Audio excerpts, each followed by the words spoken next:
সবাইকে স্বাগত জানাচ্ছি বিডি দর্পণের নিয়মিত আয়োজন আজকের দুনিয়ায়। আপনাদের সাথে আছি আমি সুস্মিতা দাস। চলুন জেনে নেওয়া যাক সারা দুনিয়ায় এ পর্যন্ত ঘটে যাওয়া প্রধান খবরগুলো। কাশ্মীর সীমান্তের নিয়ন্ত্রণ রেখা বরাবর ভারত ও পাকিস্তানের সেনাদের মধ্যে ফের গোলাগুলির ঘটনা ঘটেছে। রোববার রাতে এই গোলাগুলির ঘটনা ঘটে, তবে এতে হতাহতের কোনো খবর পাওয়া যায়নি। এ নিয়ে টানা 4 রাত ধরে কাশ্মীর সীমান্তে ভারত ও পাকিস্তানের সেনাদের মধ্যে গোলাগুলির ঘটনা ঘটল। সোমবার এক প্রতিবেদনে এই তথ্য জানিয়েছে ভারতীয় সংবাদ মাধ্যম এনডিটিভি।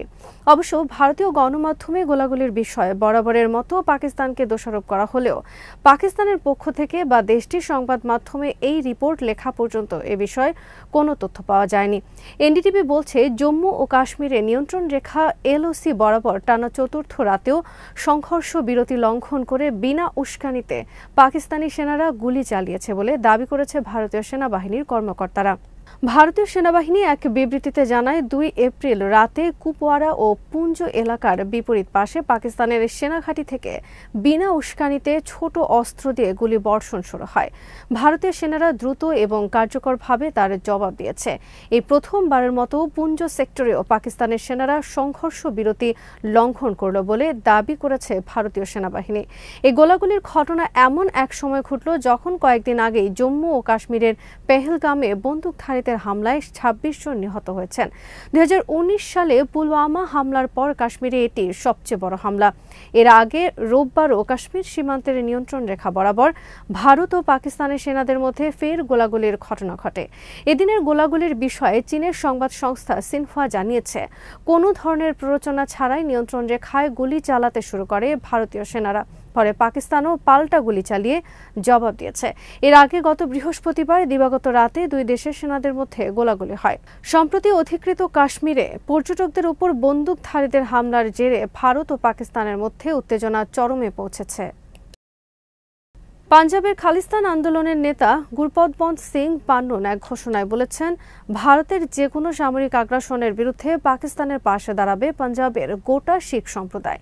ওয়াশিংটন থেকে প্রকাশিত এক ভিডিও বার্তায় তিনি এই ঘোষণা দেন। এ সময় তিনি হুঁশিয়ারি দিয়ে বলেন, আমরা কখনোই ভারতীয় সেনাবাহিনীকে পাঞ্জাবের ভূমি ব্যবহার করে পাকিস্তানে আক্রমণ করতে দেব না।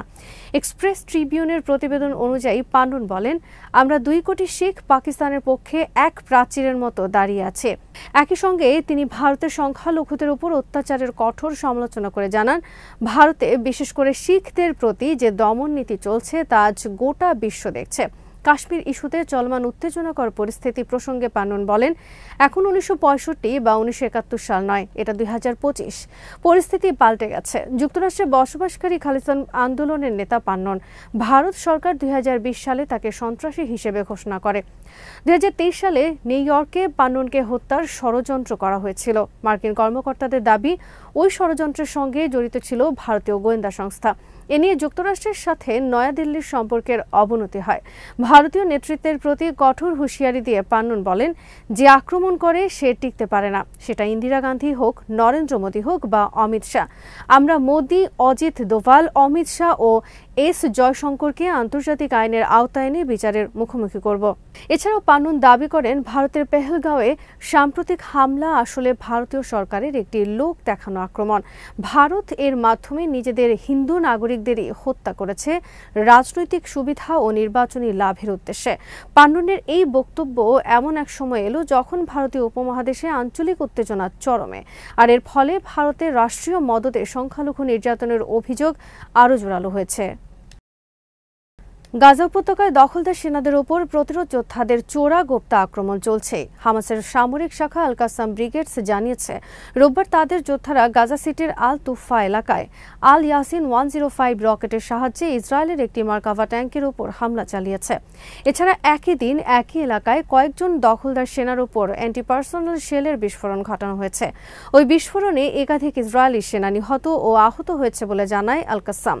উপত্যকার আরেক প্রতিরোধ সংগঠন ইসলামিক জিহাদের সামরিক শাখা আল কুদস ব্রিগেডস নিশ্চিত করেছে, তাদের যোদ্ধারা আল তুফা এলাকায় একটি বাড়িতে বানানো ইসরায়েলি সেনা পোস্ট লক্ষ্য করে গাইডেড মিসাইল হামলা চালিয়েছে। মার্চ মাসের 18 তারিখ থেকে যুদ্ধবিরতি ভেঙে আবার গাজায় আগ্রাসন শুরু করেছে দখলদার বাহিনী। শুরুতে কিছুদিন প্রতিরোধ যোদ্ধারা নীরব থাকলেও 2 সপ্তাহ ধরে তারাও পাল্টা হামলা শুরু করেছে। গত 2 সপ্তাহে গাজায় কয়েকজন ইসরায়েলি সেনা নিহত হয়েছে। এদিকে ইসরায়েলি সংবাদ মাধ্যম হায়ম জানিয়েছে, গাজায় যুদ্ধ করতে গিয়ে সেনাদের একটি বিরাট অংশ আহত হওয়ায় নতুন করে রিজার্ভ সেনাদের ডাকার সিদ্ধান্ত নিয়েছে ইসরায়েলি সামরিক বাহিনী। আরেক সংবাদ মাধ্যম ইয়েদিওথ আহরনোথের সামরিক বিশ্লেষক ইয়োফ জেইতুন বলেছেন, ইসরায়েলি বাহিনী গাজায় যুদ্ধ করতে গিয়ে সেনা সংকটে ভুগছে, যে কারণে নিয়মিত সেনাদের বাধ্যতামূলক ডিউটির বাইরেও অতিরিক্ত 4 মাস ডিউটি করতে বলা হয়েছে। এই বিশ্লেষক বলেছেন, ইসরায়েল এখন অন্তত 10,000 সেনার সংকটে ভুগছে, যাদের মধ্যে 7,000 সম্মুখ সারিতে লড়াই করার সেনার ঘাটতি রয়েছে। গাজায় নতুন যুদ্ধবিরতির জন্য আলোচনায় কিছু অগ্রগতি হয়েছে, তবে ইসরায়েল ও হামাসের মধ্যে যুদ্ধ শেষ করতে কোনো চুক্তি এখনো হয়নি বলে জানিয়েছেন কাতারের প্রধানমন্ত্রী শেখ মোহাম্মদ বিন আব্দুর রহমান আল থানি। রোববার এক সংবাদ সম্মেলনে কাতারি প্রধানমন্ত্রী বলেন, বৃহস্পতিবারের বৈঠকে আগের তুলনায় কিছুটা অগ্রগতি হয়েছে, তবে এখনো মূল প্রশ্নের উত্তর খুঁজে পাওয়া যায়নি। কিভাবে এই যুদ্ধের সমাপ্তি ঘটানো যাবে, এটাই পুরো আলোচনার কেন্দ্রবিন্দু। গত সপ্তাহে ইসরায়েলি গোয়েন্দা সংস্থা মোসাদের প্রধান ডেভিড বার্নিয়া দোহা সফর করে শেখ মোহাম্মদের সঙ্গে বৈঠক করেন। ওই বৈঠকে যুদ্ধবিরতির প্রচেষ্টাকে এগিয়ে নিতে গুরুত্বপূর্ণ বলে জানিয়েছিল মার্কিন সংবাদ মাধ্যম এক্সিওস। রয়টার্সের খবরে বলা হয়েছে, সাম্প্রতিক আলোচনায় কোন কোন বিষয়ে অগ্রগতি হয়েছে তা স্পষ্ট করে বলেননি শেখ মোহাম্মদ। তিনি জানান, হামাস ও ইসরায়েলের মধ্যে এখনও আলোচনার চূড়ান্ত লক্ষ্য নিয়ে মতানৈক্য রয়েছে। কাতারের প্রধানমন্ত্রী বলেন, হামাস তাদের কাছে থাকা বাকি ইসরায়েলি পণবন্দীদের মুক্তি দিতে রাজি, তবে তার বিনিময়ে ইসরায়েলের গাজায় যুদ্ধ শেষ করতে হবে। অন্যদিকে ইসরায়েল পণবন্দীদের মুক্তি চাইলেও যুদ্ধবন্ধের বিষয়ে কোনো সুস্পষ্ট প্রতিশ্রুতি দিতে নারাজ। তিনি বলেন, যখন পক্ষগুলোর মধ্যে একটি অভিন্ন লক্ষ্য থাকে না, তখন যুদ্ধের অবসানের সম্ভাবনাও খুব ক্ষীণ হয়ে যায়। সংবাদ সম্মেলনে উপস্থিত ছিলেন তুরস্কের পররাষ্ট্রমন্ত্রী হাকান ফিদানো। তিনি জানান, হামাসের সঙ্গে তুর্কি কর্মকর্তাদের আলোচনায় ইঙ্গিত মিলেছে, গাজায় শুধু যুদ্ধবিরতি নয়, একটি দীর্ঘমেয়াদী রাজনৈতিক সমাধানের পথেও হামাস আগ্রহ দেখাচ্ছে। এর মধ্যে 2 রাষ্ট্রভিত্তিক সমাধানের বিষয়টিও অন্তর্ভুক্ত। ওয়াশিংটন এবং তেহরানের মধ্যে পারমাণবিক কর্মসূচি ইস্যুতে আলোচনার মধ্যে ইরানের সম্পূর্ণ পারমাণবিক অবকাঠামো ভেঙে ফেলার আহ্বান পুনর্ব্যক্ত করেছেন ইসরায়েলি প্রধানমন্ত্রী বেঞ্জামিন নেতানিয়াহু। এক প্রতিবেদনে এই তথ্য জানিয়েছে ইসরায়েলি সংবাদপত্র জেরুজালেম পোস্ট। ওমানের মধ্যস্থতায় মার্কিন যুক্তরাষ্ট্র ও ইরান এখন পর্যন্ত পরমাণু ইস্যুতে 3 দফা আলোচনা করেছে। এই আলোচনার লক্ষ্য এমন একটি চুক্তি স্বাক্ষর করা যা তেহরানের পারমাণবিক অস্ত্র অর্জনকে বাধাগ্রস্ত করবে এবং ওয়াশিংটনের আরোপিত অর্থনৈতিক নিষেধাজ্ঞাগুলো প্রত্যাহার করবে। চলতি মাসের শুরুতেই রোমে আলোচনার পর ওমান বলেছে, যুক্তরাষ্ট্র ও ইরান এমন একটি চুক্তির দিকে এগিয়ে যাচ্ছে যা তেহরানের পারমাণবিক অস্ত্র এবং নিষেধাজ্ঞাগুলোকে সম্পূর্ণরূপে মুক্ত করবে, কিন্তু শান্তিপূর্ণ পারমাণবিক শক্তি বিকাশের ক্ষমতা বজায় রাখবে। এমন আলোচনার মাঝেই ইরানের পারমাণবিক অবকাঠামো ভেঙে ফেলার আহ্বান জানিয়ে রোববার ইসরায়েলের প্রধানমন্ত্রী বেঞ্জামিন নেতানিয়াহু বলেন, একমাত্র ভালো চুক্তি হবে সমস্ত অবকাঠামো অপসারণ করা, যা 2003 সালে পশ্চিমাদের সঙ্গে লিবিয়ার স্বাক্ষরিত চুক্তির অনুরূপ। যে চুক্তি অনুসারে লিবিয়া তাদের পারমাণবিক, রাসায়নিক, জৈবিক এবং ক্ষেপণাস্ত্র কর্মসূচি ত্যাগ করতে বাধ্য হয়েছিল। নেতানিয়াহু বলেন, ইসরায়েলি কর্মকর্তারা দীর্ঘদিন ধরে তেহরানকে পারমাণবিক অস্ত্র অর্জন থেকে বিরত রাখার প্রতিশ্রুতি দিয়ে আসছেন।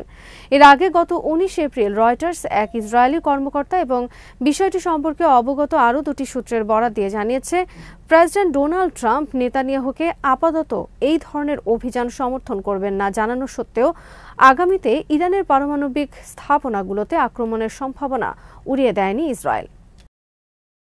ইরানের বন্দর আব্বাসের কাছে শহীদ রাজৌই বন্দরে ভয়াবহ বিস্ফোরণে নিহত মানুষের সংখ্যা বেড়ে 40 হয়েছে। এতে আহত হয়েছেন আরও 800 জন। দেশের রাষ্ট্রীয় সংবাদ মাধ্যম ইরনা ও এএফপি এই তথ্য জানিয়েছে। এর আগে নিহতের সংখ্যা 28 ও আহতের সংখ্যা 750 বলে জানানো হয়েছিল। বিস্ফোরণের পর 24 ঘন্টা পরও সেখানে দাউ দাউ করে আগুন জ্বলতে দেখা গেছে। শনিবার বন্দরে বিস্ফোরণের ঘটনা ঘটে। এই বন্দরটি হরমুজ প্রণালীর কাছে অবস্থিত, যেখানে দিয়ে বিশ্বের মোট তেল রপ্তানির 5 ভাগ পরিবাহিত হয়।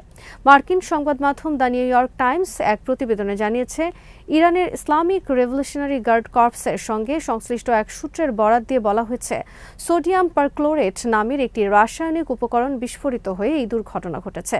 এই উপকরণটি ক্ষেপণাস্ত্রের কঠিন জ্বালানির অন্যতম প্রধান উপাদান। তবে ইরানের প্রতিরক্ষা মন্ত্রণালয়ের মুখপাত্র রেজা তালাই নিক রাষ্ট্রীয় টিভিকে বলেন, এই এলাকায় সামরিক জ্বালানি বা সামরিক কাজে ব্যবহৃত কোনো আমদানি বা রপ্তানি পণ্য ছিল না। বন্দরের কাস্টমস অফিস রাষ্ট্রীয় টেলিভিশনে দেওয়া এক বিবৃতিতে জানিয়েছে, সম্ভবত বিপজ্জনক ও রাসায়নিক পদার্থের গুদামে আগুন লাগার কারণেই বিস্ফোরণটি ঘটে। ইরানের রাষ্ট্রীয় টেলিভিশন জানিয়েছে, ভয়াবহ ধোঁয়া ও বায়ু দূষণ ছড়িয়ে পড়ায় রোববার বন্দরের কাছে অবস্থিত হরমুজগান প্রদেশের রাজধানী বান্দার আব্বাসের সব স্কুল ও অফিস বন্ধ ঘোষণা করা হয়েছে। কর্তৃপক্ষ যাতে জরুরি পরিস্থিতি মোকাবেলায় মনোযোগী হতে পারে তা নিশ্চিতে এই উদ্যোগ নেওয়া হয়। এই পরিস্থিতিতে ইরানকে সহযোগিতার হাত বাড়িয়ে দিয়েছে রাশিয়া। মস্কো জানিয়েছে, আগুন নেভাতে সহায়তার জন্য তারা একাধিক উড়োজাহাজে করে বিভিন্ন খাতের বিশেষজ্ঞদের ইরানে পাঠাচ্ছে। রাশিয়ার জরুরি সেবা মন্ত্রণালয় জানিয়েছে, একটি বিশেষায়িত অগ্নি নির্বাপক উড়োজাহাজও পাঠানো হয়েছে। আজ এখানেই শেষ করছি। সবাই ভালো থাকুন, সুস্থ থাকুন আর দেখতে থাকুন বিডি দর্পণ।